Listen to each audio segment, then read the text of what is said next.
And welcome back to Stories from the River. This is your host, Charlie Malouf, and we've got a special treat, special guest today.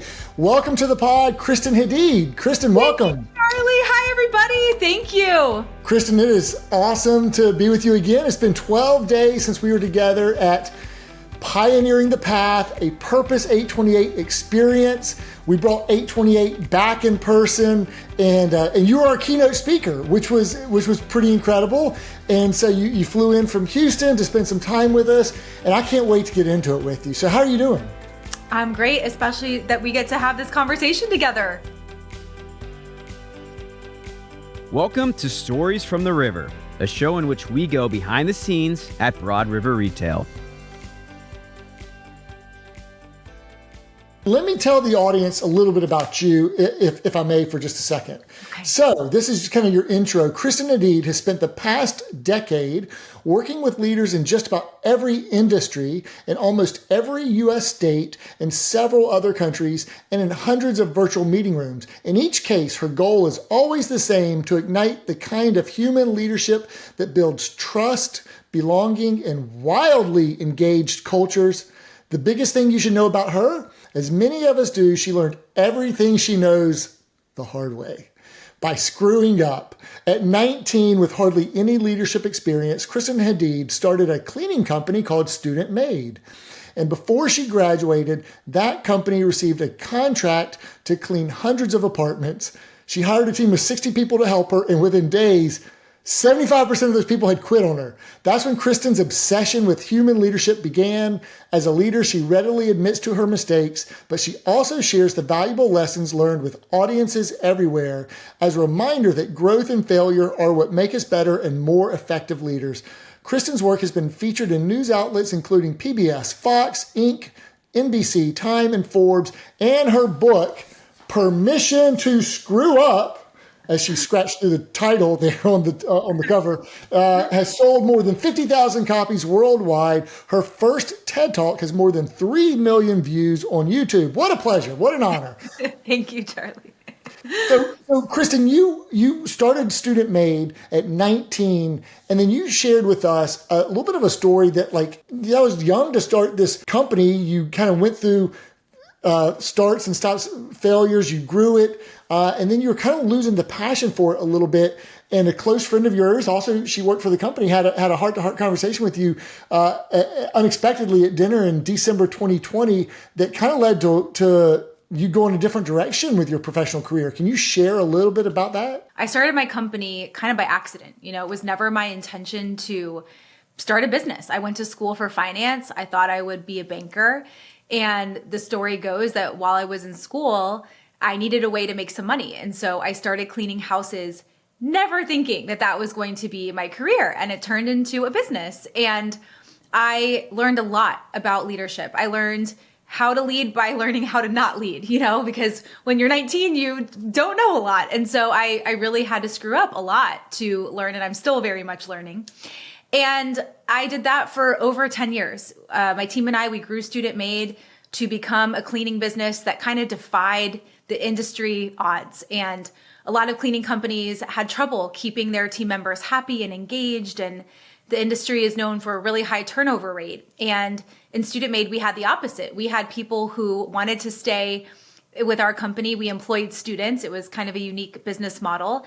And so students would get to the end of their academic tenure and they would say, well, could we please stay and keep cleaning? And we would kind of have to lovingly say, no, go out in the world and go make your mark on the world. So we had this kind of opposite challenge of other cleaning companies. And in that, I learned my passion. And it wasn't in the operations of a cleaning business or dusting or vacuuming. It was really about the culture and the leadership piece and really learning how to be a leader and teaching other people about leadership. Student Maid was such a wonderful place to learn those things because there were so many challenges of just the type of industry, it being a really hard job, the margins not being great. And so the only thing we had was our culture. It's like I had to learn that or the business just simply wouldn't have survived. And then one day I woke up and I realized that the operations of the cleaning business wasn't what was lighting me up anymore. And over time, I started getting asked to speak and work with other leaders to kind of help them develop a similar culture that we had in our company. And I found that that's where I felt alive. But it's like, what could I do about that? I felt so guilty that here I had grown this business for over a decade and I was starting to feel that I was losing the passion, and this other thing over here was really exciting to me. And while it was connected to the business, it just felt like, how could I ever make a change? And so the moment you're talking about, Monique on my team, we've worked together now for 13 years. She's my right-hand person in the business. And she knew that I was really feeling this kind of shift. And it showed in my leadership. Because my passion was waning for the business, I wasn't the best leader. I wasn't really working to, help the company grow and bringing new ideas and things that I always used to do. And I think the team could feel that I was disconnected. And so we had this really defining moment. We were having sushi dinner. And Monique basically, in the kindest, loving way said, "You're not being courageous. You want to make this, I know you want to make this change in your heart. It's what your heart is telling you. And like, what would happen if we actually went for it?" And so that conversation led to us transitioning away from cleaning and turning the whole business into a leadership development company. And that's what we do today. That is incredible. What a story. I want to get more into that. I want to go just back a little bit for a second. Okay, so in 2019, we had our word of the year was purpose. In 2018, when we launched our purpose statement, we started a purpose activation committee, and we did that for 16 months. And we would meet. Part of what we did, besides organizing things like a purpose memory maker tour, taking purpose on the road, and our Orange Crush 3 tour, by the way, or purposeful spaces and purpose bombs and things that, those are fun, delightful surprises. But we would read a lot, and we'd read, and so I'm fairly certain it was in 2019 during we called it our PAC time, that we came across your blog and in your books or your podcast and you as a leader. I think it was because you're connected. You've been connected with Simon Sinek and also with Bob Chapman. And I think you were on the Truly Human Leadership podcast, which was it is a great podcast. I still listen to it. And so I think I got familiar with your story probably back in 2018, 2019. So it's been 6 or 7 years now. And then, by the way, I've been subscribed to your newsletter. You talk about like the length of a sales cycle for like 7 years, 6 or 7 years. I can go back to the original one. Wow. And I would forward them to, a good one. Hey, Renee, you like this, or Lynn, you might like this, or Kim. And so we've got people, or Heather, you might really like this, who strong female leaders in our company who really love and engage with your content. And we've been sharing that, talking about it. And then I've always been impressed by your company's website because it's just a plethora of knowledge, like the assessments. Sometimes when I'm looking to figure out like all the personality assessments, a little hack, I go to your website because it's got a library of all of them there. And I'm like, what else is there besides DISC and Myers-Briggs and da-da-da? Oh, well, Kristen knows. And so you're so well read. You've got so many books that you've read that you can kind of quote and speak of. We'll dive into a little bit of that, but it's just, you think about the sales cycle when customers come into our stores, we're hoping that they buy that same day or a couple weeks afterwards. We got you. You're on our short list for like 7 years as a keynote speaker. So just the power of kind of diligence. Why do you publish a weekly newsletter? Like, how'd that come about? And do you write it? Do you have help writing that with Rachel? And why do you do it? First of all, thank you for sharing that. And I'm so grateful that you found us and through the podcast from Barry Waymeller and Bob Chapman. Yeah. So with writing Permission to Screw Up was my first introduction to writing. Before that, I didn't have a writing habit. I wasn't writing anything. And so I think most people assume that I had a blog first and then I published a book, and it was the opposite. After writing Permission to Screw Up, I realized how much I loved writing and expressing myself through that medium. And so we started to think about what would it look like to keep this up. And when we first started the blog, we had no subscribers, so I'm like writing, and who am I writing to? But I guess I just have always taken the mindset of I'm writing what I need to hear too, or like the message that I most need in that moment. And I just recognize as I've grown as a leader that there are a few spaces where I think there's real vulnerability. And so many times in my leadership journey, I have felt very alone, and like the challenges I have are only challenges that I have, and everyone else has stuff figured out, and I'm the only one over here screwing up. And, and the more that I talk to people, I realize that's not true. It's just we don't have these spaces where we can talk about these things. And so I really wanted the blog to be a place that would help people feel less alone, where I would just really challenge myself to be extremely vulnerable. And that's kind of my measure. Like, if it doesn't feel scary to put it out there, then it's not a blog post. I want it to be something where you feel seen, even if you're in a totally different role, industry, everything. And I do have an amazing partner, Rachel. I've been working with her for 14 years, and she leads all of our content in the business. And she very much partnered with me in writing Permission to Screw Up. And so we have a process for the blog, and the way that it works is I will actually record to Rachel my vision for a blog post. I'll tell her a story. I'll communicate it as if I were giving a talk or something. And then Rachel will take my words and she will put it into a draft. And then I edit from there. And I'm so grateful to have her partnership, because I don't think I would be able to publish something weekly without her. But it's really that habit that now we have over 10,000 people in our blog community. And it's just really, that was never the goal. It was just like, even if it reached one person, that was a success for us. Well, that is so cool. I love the transparency, by the way. I had no idea that you wrote the book first and the blog came afterwards. And you've got several subscribers who are at Broad River Retail at the River. So we were lurkers for many years. Okay. And so then we were going to put on this event, that was going to kind of to galvanize our retail leaders to really invest in their leadership development. And so we had a whole committee, and my job was to find our opening and closing keynote speakers. And so you were on a very short list I had. And so I shared this with Cheyenne, that I just really loved your website. And then just engaging with your team, it was nothing but first class, world class, pure passion. Just your energy shines through. And then I know you were on your break in Greece, but I know I'm not supposed to be emailing, but I'm so excited. I want to tell you,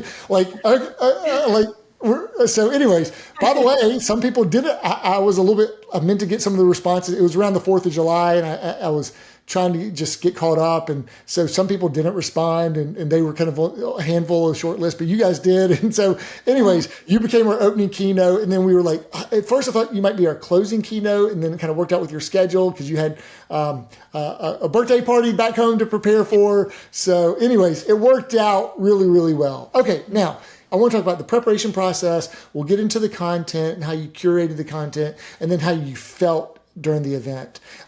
When we kind of engaged and said, hey, here's what we're thinking, what did you hear? And because one of your things is for your keynote talks is you talk about like, hey, there's no talk that's canned. By the way, not everyone does that. A lot of their talks are canned, and it's the same talk they give 50 times a year. You're like, nope, it's going to be completely unique to your situation. So what did you hear from us? And then how did you spin that out to like, okay, I think this is what I want to share with them? Yeah, I think every team is so unique. And you could have two teams who are in the same exact industry, and yet their culture could be completely different. The challenges that they have are completely different. And so I really try to take a very custom approach, like you said. And I really appreciated your thought partnership, you and the team, the meetings that we had to prepare for that, because it only works if we're both collaborating in that way. And you all were just so amazing in your collaboration. And I remember in our meetings, the things that stood out to me, I loved the word pioneer and pioneering the path. And whenever I think about the word pioneer, to me, that's like, okay, it's not just reacting to our environment and our circumstances and the challenges that exist in the world. It's actually having the courage to create our path. And to do that, it means that we have to step into the unknown. It means we have to take ourselves on and be willing to get things wrong. And sometimes that can get messy. And so we can tend as humans to want to stay safe and where it's comfortable and easy. But is it really easy? Because we don't really grow when we're in that place. So that word immediately stood out to me. And I also I remember we talked about because this event was for your leaders, right? Those who are leading teams. And it's how do we bring our teams along with us? We leadership is about looking back and having our teams say that they've owned this success, not that we as leaders are owning this success. And so how, when we are growing and we're trying to really elevate as a team, can we bring our teams along with us in that journey? So those were the two themes that kind of stood out. And yeah, tell me if you want more, but I loved collaborating with you on this. Well, no, it was great. So I would imagine that it's not easy to kind of have a unique talk for every single talk that you give. And you give how many presentations or keynote talks like that per year? I give a lot of talks. I would say 100-ish a year. And it's not that I have core concepts, right?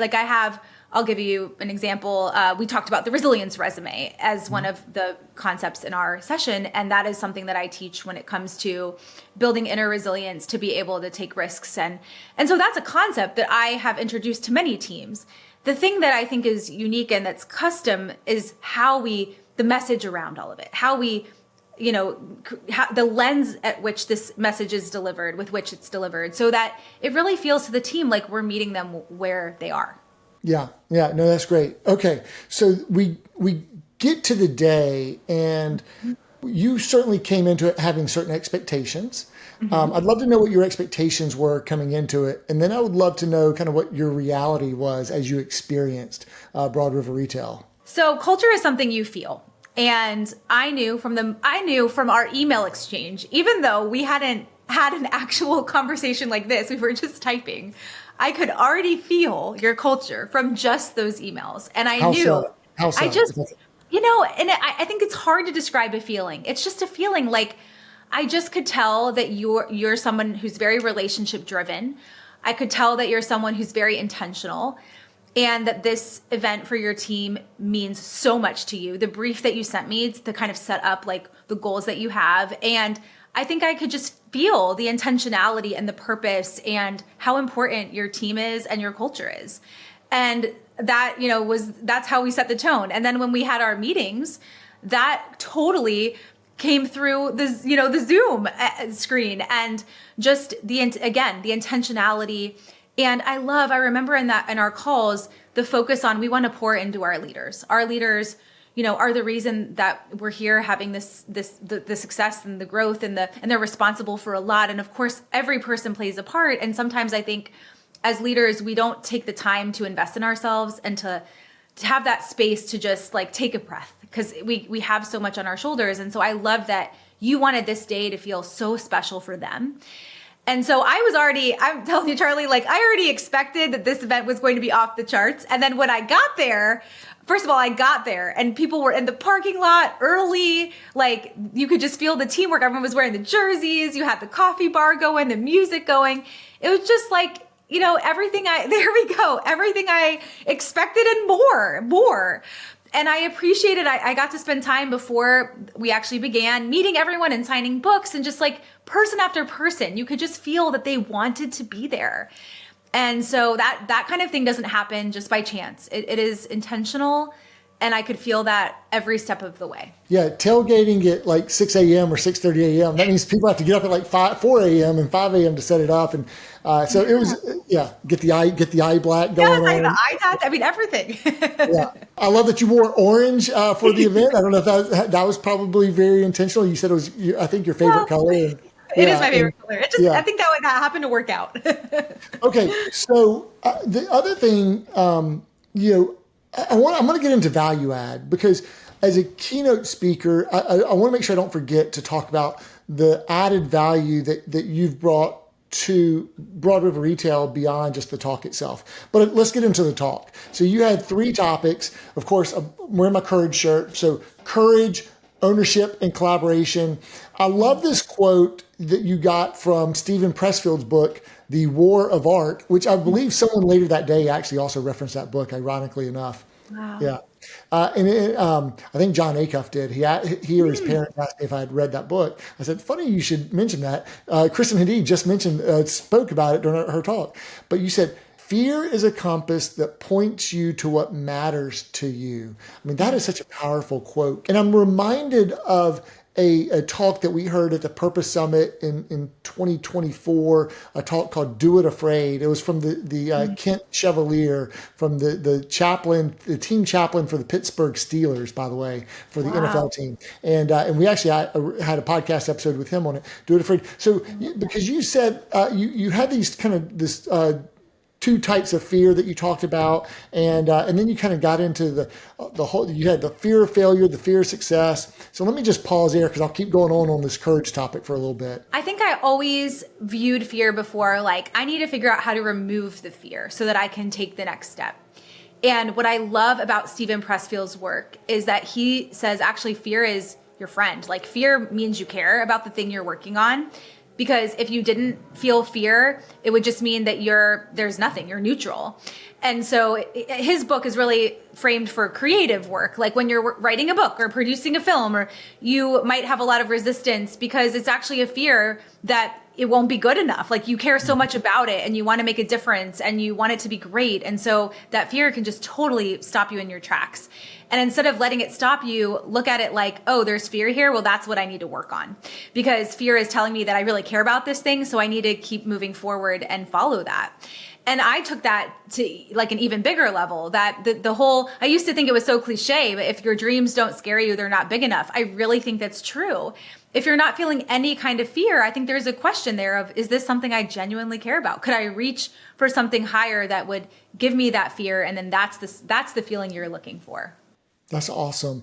Okay. And then, I mean, I wasn't expecting that you would cite the origin of the imposter phenomenon, which got shortened because no one knew how to spell phenomenon to the imposter syndrome. So talk about like it says fear, and you said fear and imposter syndrome could be pointing us toward the path. Speak a little bit about, how that came about in 1978. Yeah. So when we talked about fear, we talked about different kinds. Fear of failure, fear of success, which is a kind that I don't think we talk about a lot, which is like, what if I actually succeed and then I have to do it even harder, like an even harder goal, or reach for something even, more challenging. And then there's imposter syndrome, which is could be a mix of those. And so one night randomly, I was scrolling on Instagram and I found the interview with the woman who coined the term in 1978. And her name is Dr. Pauline Clance. And what she found is that when she was in her own academic studies, growing, in her academic career, she's a psychologist. She found that the better she did in her classes and the higher level of success she achieved, the more anxiety she felt about continuing that success. And she actually described it as a feeling of having a fear of being found out, that at any time someone would realize that she didn't get to where she was based on her own abilities. And so that fear was very real for her. And then she became a professor and noticed the same thing in her students. The students who were the most high achieving, that did the best in her classes, also had the highest levels of anxiety about continuing that success and this fear of almost being discovered, like that, I didn't really get myself here. And she noticed it was especially true for her female students. And so she published a paper with her research assistant, and they titled it Imposter Phenomenon in High Achieving Women. And that is how we have the term imposter syndrome. She joked in the interview that people can't spell phenomenon. So that's why we call it a syndrome. But I think it connects to what Steven Pressfield is saying, because the only reason that you have that fear is because you care about your success. You want to be successful. You want to realize your fullest potential. And so I think someone who isn't ambitious and has no drive and no desire to be successful is probably not thinking they're an imposter. It's just not even on their mind. I love that. And I have a good friend in Charlotte, Gary Fry, Frey, who just wrote a book about the imposter syndrome and overcoming the imposter syndrome. So I'll put a link, or I'll send you a link to his book, or maybe I'll send you a copy of his book. How about that? Even better. Yeah. Okay. And then another one on this courage piece that I mean, this is so good, because you hear people talk about, maybe doing a gratitude journal, and there's a lot good science in that. And, but then you hear people say, well, but also, learn from your mistakes. And I was just listening to a podcast episode yesterday with, I don't know if you listened to Dr. Arthur Brooks, Yes. Harvard, and the happiness, all about the study of happiness.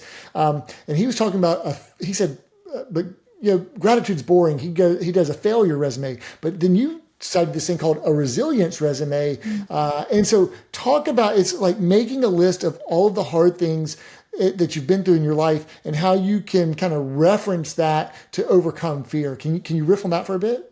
Yeah. So I think the goal with fear, right, is that you don't want to wait until the fear goes away to do something, because if you do that, the opportunity has probably passed you by. So what you want to do is get to a place where you can feel fear and still take the step anyways. And so what you really have to do to be able to do that is cultivate this inner resilience. And the way that I've learned to do that is by looking at the past and really thinking about all the things that I've been through that have been hard, where I have felt that my world's crashing down, or I failed, or I was met with a huge roadblock. And not only thinking about those times, but thinking about the gifts that they gave me. And I actually created a resume. And so this could take you, if you found 20 minutes, to just sit down and write down all the hard things that you've been through in your life, personally, professionally, all of it. And next to each one of those things, what was the gift it gave you? What was the lesson it gave you? And you'll see that all these things really shaped you into the person that you are today.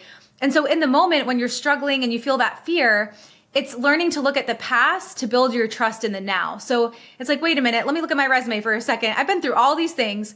I have a 100% survival rate. I'm still here. And not only have I survived, I have learned something. So the same is going to be true here in this moment, even if I fail, even if it doesn't look exactly how I imagine it's going to look in the end. This will just be another thing that I add to my resume. And that is what helps me to be able to take that step, even though I feel fear. You used a great story about entrusting someone for payroll and how you overpaid. And she overpaid by $40,000 and all the money we had in our bank account. Faster. Yeah. And then I love how you said you can do it as a team too. So you can do it individually, but you can also, I feel like I could do a book on certain years we've had where we had certain failures as a team. And by the way, we had someone, talk about dumb mistakes. We had someone who we had let go, and that memo didn't get to the people department. And so we kept paying that person, and that person never let us know that. So they kept getting the paycheck for you're like, we're not that big of a company, but we have all kinds of, when we opened stores, we used to say, look, I know there's going to be a fire drill. I just don't know what the fire is going to be. So, let's prepare for whatever fire drills we're going to have. And so you kind of, but I love your whole perspective of, hey, step into the risk because you're probably going to get through it. You have 100% gotten through it in the past, and it just kind of builds that resilience. And we do build that kind of curated wisdom that comes from that stepping through those failures and having those growth opportunities through our life. Totally. Okay, team, this conversation is going so well. We're going to have to cut this one into 2 parts. So come back next time to listen to more of my conversation with Kristen Hadeed, author of Permission to Screw Up, here at Stories from the River. Check us out every Tuesday and Thursday, whether you're on YouTube, Apple, or Spotify. Thanks so much for joining us. Thanks for listening to Stories from the River. To check out more episodes, visit storiesfromtheriver.com. To watch this episode, go to youtube.com/@storiesfromtheriver. Join us again next week, and remember to rate, and subscribe to the podcast.